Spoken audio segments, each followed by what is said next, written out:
धीरे धीरे शाम ढलती जा रही थी। अंधेरा गहराता जा रहा था। बुद्ध के शिष्यों के चेहरों पर थकान साफ झलक रही थी। बुद्ध समझ चुके थे कि शिष्यों को विश्राम की ज़रूरत है, अतः उन्होंने एक सुरक्षित स्थान देखकर शिष्यों को रुकने का आदेश दिया। कुछ समय पश्चात एक शिष्य ने बुद्ध से प्रश्न किया, भंते, क्या विद्या को किसी से बलपूर्वक भी सीखा जा सकता है? कदापि नहीं। विद्या को केवल सेवा भाव से ही सीखा जा सकता है। इसी संबंध में मैं तुम्हें एक बहुत ही बलशाली राजा की कथा सुनाता हूँ। ध्यान से सुनो। बुद्ध ने शुरू किया। एक फ़कीर था। वह जंगल में घास फूस की कुटिया बनाकर रहता था। उसे एक विद्या आती थी।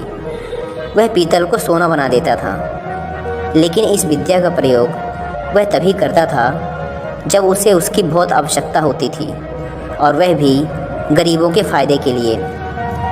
एक दिन एक बहुत ही गरीब ब्राह्मण उसके पास आया। उसको अपनी लड़की का विवाह करना था और उसके पास एक फूटी कौड़ी भी नहीं थी। उसने फ़कीर को अपनी परेशानी बताई।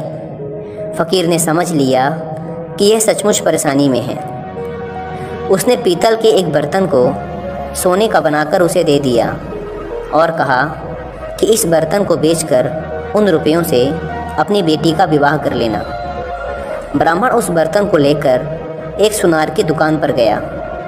जब उसने सुनार को वह बर्तन दिखाया तो सुनार को संदेह हुआ। ऐसे फटे हाल आदमी के पास सोने का बर्तन हो ना हो, यह राजा का ही है। सुनार उसे पकड़कर राजा के पास ले गया। राजा ने पूछा कि क्या बात है, तो उसने सब कुछ सच सच बता दिया। बात सुनकर राजा के मन में लालच आ गया। उसने सोचा, फ़कीर को बुलाकर यह विद्या अवश्य सीखनी चाहिए। यह सोचकर उसने ब्राह्मण को तो छोड़ दिया, साथ ही अपने एक सिपाही से कहा कि जाओ और उस फ़कीर को पकड़ कर ले आओ। सिपाही गया और थोड़ी देर में ही फ़कीर को लेकर वापस आ गया। राजा ने कहा, फ़कीर, तुम पीतल को सोना बनाना जानते हो? फ़कीर बोला, जी हाँ। राजा ने कहा, यह विद्या हमें सिखा दो। फ़कीर निडरता से बोला, नहीं, मैं ऐसा नहीं कर सकता। जानते हो मैं कौन हूँ? राजा ने कड़क कर कहा। फ़कीर बोला, जानता हूँ, खूब अच्छी तरह से जानता हूँ। राजा को बहुत गुस्सा आया। उसने कहा, मैं तुम्हें 15 दिन का समय देता हूँ। अगर इस बीच तुमने मुझे विद्या सिखा दी तो ठीक है, नहीं तो फांसी पर लटकवा दूंगा। उसने फ़कीर को भिजवा दिया। वह रोज़ शाम को उसके पास एक सिपाही भेजता कि वह तैयार है या नहीं, लेकिन फ़कीर का एक ही उत्तर होता, नहीं। ऐसी विद्या को राजा छोड़ना नहीं चाहता था। उसने देख लिया कि फ़कीर को डराने धमकाने का कोई नतीजा नहीं निकलेगा, तो उसने दूसरा उपाय सोचा। जब 7 दिन बाकी रह गए तो उसने अपना भेष बदला और फ़कीर के पास जाकर उसकी सेवा करने लगा। उसने फ़कीर की इतनी सेवा की कि फ़कीर खुश हो गया। फ़कीर ने पूछा, बोल तू क्या चाहता है? राजा ने कहा, मुझे आप वह विद्या सिखा दीजिए जिससे आप पीतल से सोना बना देते हैं। फ़कीर ने उसे विद्या सिखा दी और कहा, देख, इसका इस्तेमाल दीन दुखियों की भलाई के लिए ही करना।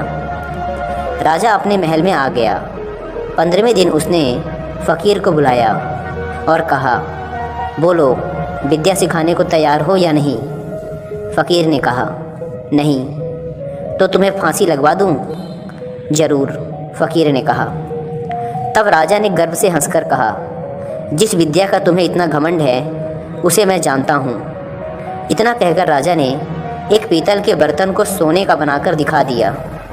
फ़कीर ने कहा, राजन, तुमने यह विद्या किसी की सेवा करके सीखी है। विद्या कभी भी डरा धमका कर हासिल नहीं की जा सकती। सभी शिष्य कहानी का अर्थ समझ चुके थे। इसके पश्चात सभी ने एक साथ भोजन किया और विश्राम करने लगे।